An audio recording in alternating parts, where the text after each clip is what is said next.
Our original business idea was to have a spa that travels on wheels to our customers' homes instead of having them come to our spa location. Our spa will perform such services as manicures, pedicures, makeup applications, and facials in the convenience of our customers' homes. We noticed a trend in having products delivered to customers' homes, so we decided why not bring the spa to them. When trying to decide which product to bring to our customers, we contemplated various food and drink services, but ultimately decided to bring the spa to our customers as there is no other service like this, and we wanted to be the first business to bring this to the market. At first, we didn't want to limit ourselves to a certain customer segment, so we targeted a broad group of people with the intention of focusing on one customer segment after our first round of interviews. At this point of the process, our business was just a jumble of ideas. We knew we were going to have to make a lot of changes after our first round of interviews. In the first round of interviews, we interviewed both customers and an entrepreneur.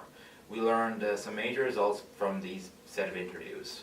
From the round of interviews from customers, we interviewed a wide range of ages, from about 18 years old to about 45 plus, and we learned some pretty cool things. So basically, most of these women, they visit a spa about once or twice a month, and they usually spend about $50 to $100. And obviously, depending on the person, they can spend a lot more. But one of the things that we learned is that a lot of these women will be willing to spend a lot more money to have the service come to them. So this is something that we can work on, and it'll work to our competitive advantage. In the first round of interviews, we also interviewed an entrepreneur who owns their own spa business. And from this interview, we were able to learn a lot of pretty cool things that will help us with our own business. The first thing that we learned is the proper season for the spa business. The season actually starts in the early spring and works its way towards the middle of December. This leaves a very idle market during the winter, which would be a good advantage for us to put our business to use, because people don't want to go outside during the slippery winter months, so we can have the service just delivered to them.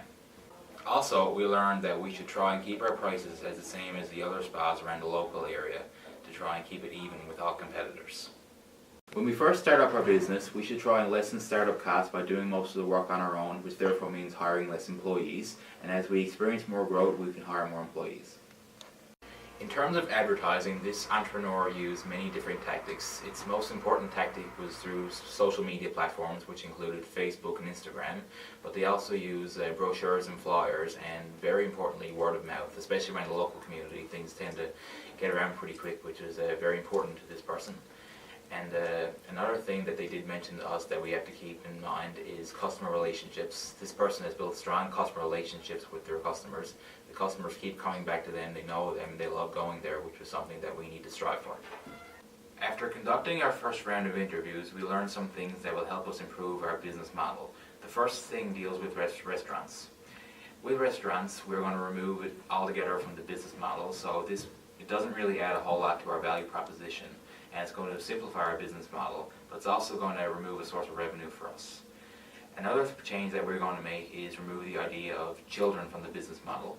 So instead of having kids parties, we are going to just do bachelorette parties and wedding parties. So this is also going to simplify our business model, and it doesn't add as much to our value proposition. So these are just some of the few changes we're going to make. For our second round of interviews, we wanted to get a better picture of our target market and get specific ideas on how we can execute our business the best. Again, we interviewed 6 potential customers to get their input on how we could execute our business. We learned that the most common way people learn about spas in their area is by word of mouth, which really reinforced the idea that we have to provide customer service that people are going to be talking about. For this reason, we removed the sale of products from our sources of revenue so we can focus on the customer service that we're providing. 5 out of our 6 interviewees said they were loyal to one salon or spa, which really indicated to us that we should provide a loyalty program to reward those that come back to us. Since our target demographic is ladies over the age of 30, we wanted to provide an easy way for them to book online. This way, our customers can see the available slots and book the time that's best for them. For our final business model, we decided to partner with local colleges because this is where we plan to find our employees. We also want to partner with retirement homes so that we can access elders that are unable to get out of their home.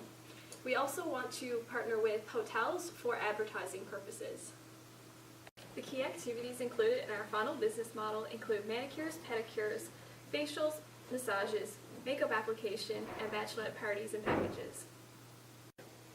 The customer segments that we decided to focus on are elderly women that are unable to leave their home, young professionals, working mothers, and middle-aged women, all of which have higher income. We also want to include bachelorette parties and baby showers. In addition to all of this, we decided to name our business Spa to Go. So at this point, we've got ourselves a concrete business plan, and we're kind of wondering how we're going to implement it.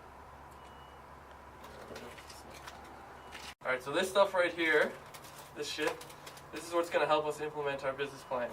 Basically, as the second entrepreneur said, people don't want to go out in the winter. So what we're going to do is we're going to get people trying our product, our services, in the wintertime when they don't want to go out in the snow and the slush. So now that we've got them reeled in, we want to keep them there. So what we're going to do is we're going to implement a couple of marketing strategies using social media platforms. And what we're looking for is organic, natural growth, slow and steady, nothing too intense. As we grow, to further penetrate the market, we're going to increase the range of products that we offer. And then once that slowly starts to pick up, we were hoping to make some partnerships with hotels and potentially old age homes.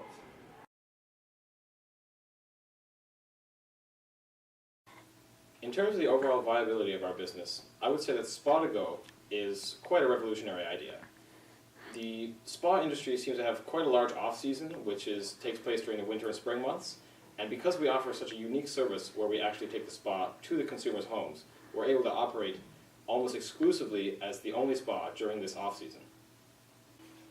Based on the advice that we were given by the entrepreneurs, I think we're going to have to strive to make long-term customer relationships with our everyday users to make them into lifetime users. This will help ensure profitability and growth in the long term for Spa to Go, as lifetime users will be able to provide long-term sources of profit and income for our business. We can use this revenue to expand our business into farther areas, such as rural communities where there aren't regular spas or home spa treatments.